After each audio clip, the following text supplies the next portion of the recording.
Võib vist öelda, et sügis on kätte jõudnud. Küll kalendri järgi on meil enam kui kuu aega selleni aega, aga aju lihtsalt ütleb kuidagi juba selle õhus tuntava lõhna järgi ära, et midagi on teistmoodi ja tundub, et suvi hakkab lõppema.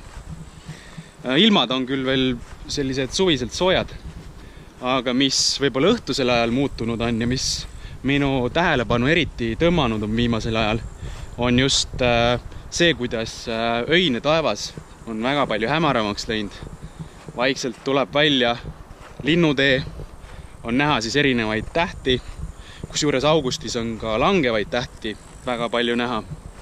Ja kuna ma ise olen selline omaette rabasuitaja, siis ma olen märganud, et tegelikult need rabamaastikud sellise tähistaeva all on kuidagi eriti muljet avaldavad ja mõjuvad kuidagi värskendavalt sellise argipäeva rutiini kõrvale.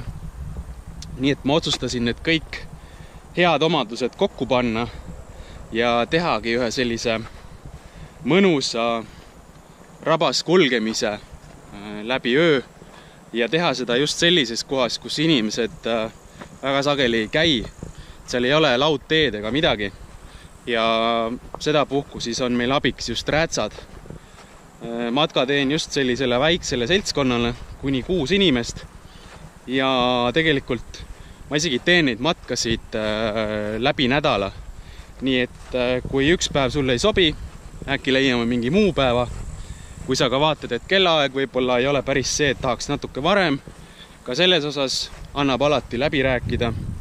Ja lisaks, kui sa näed ka, et võib-olla sa tahaksid hoopis oma seltskonnaga tulla ja leida mingisuguse eraldi päeva, siis ka selles osas kindlasti anna mulle teada, et me võime vaadata hoopis mingisuguse teise koha ja selles mõttes kõik nagu, ütleme, võimalused on nagu avatud.